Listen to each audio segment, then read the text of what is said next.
It's the All About Line apple. Line is one of our elements of art. For this project, we're going to need paper, glue, paint, scissors, crayons, a paintbrush, and let's get started. I have 2 squares of white paper. One of them I'm going to fold in half and set aside. The other one is going to become my background. I'm going to be painting with green and making a red apple, but you could paint with red and make a green apple too. This type of line is called a vertical line. Vertical lines go up and down. I'm going to be making vertical lines across my square of paper.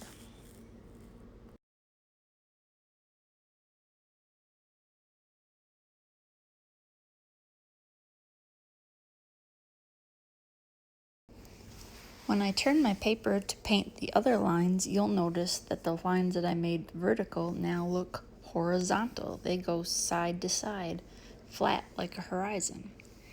I turned it so that I could paint my next lines a little bit easier.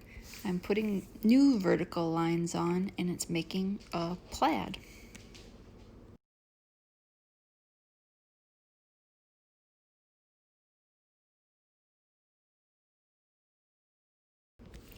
Set that piece of paper aside to dry and get that square of white paper that you folded in half. We're going to use our crayon or a pencil to draw a half of an apple on the fold. It's important that the middle of your apple is on the fold, otherwise when you cut it out, it's going to fall apart into 2 pieces instead of staying together like an apple. Cut your apple shape out. Turn your paper as you go for nice, easy cutting. If your apple did fall into 2 pieces, that's okay. You can just use both halves. I'm going to start by drawing a line that's the shape of my apple inside of it, dividing up the skin and my nice white inside of my apple. That's where I'm going to put my line types. Let's start with a straight line. How about curvy? Zigzag?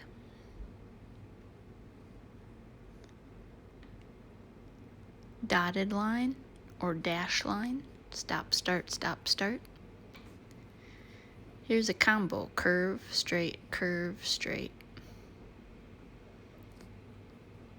random zigzag line, and end with another straight line or horizontal.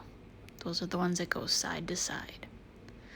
On the other side of my apple, I'm going to use my red crayon and just do an all over line design. This one's just a loopy, curvy line. You could do a different type of line if you want to.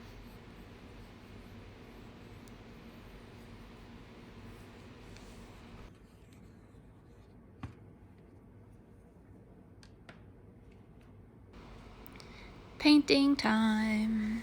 I'm going to use my watercolors to go right over the top of my red crayon for the side of my apple that's just all red.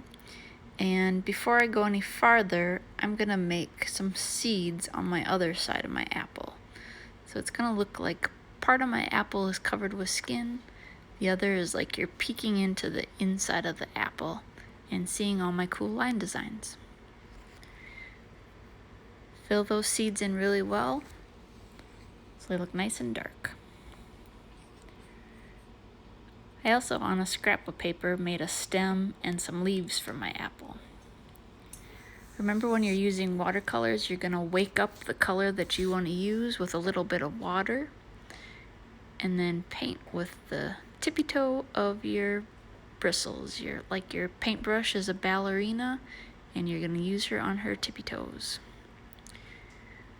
Since crayon has wax in it, it will resist the watercolor and let you paint right over the top of it.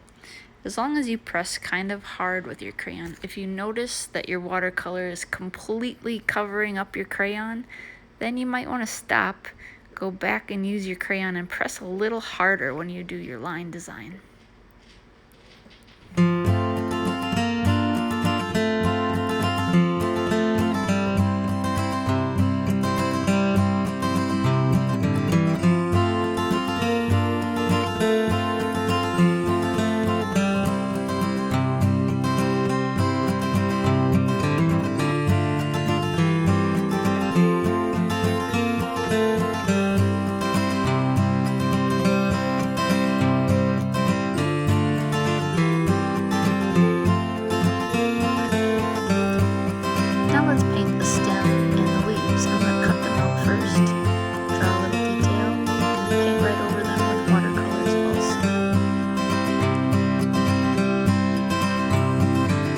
newspaper behind, so if I go over the edge a little, it's okay. It'll just go onto my newspaper.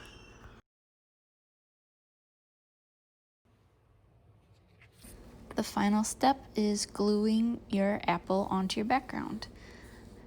Notice I'm just putting little dots of glue all the way around the edge of my apple, what I want to stick to my background. There's no need to put giant globs of glue, big lakes of glue, oozing puddles of glue, just little dots all the way around the outside edge. That's enough to make it stick, and it won't be squirting out the sides of my apple, creating an eyesore. Gently press it down, add your stem and leaves, and ta-da, your beautiful artwork is finished.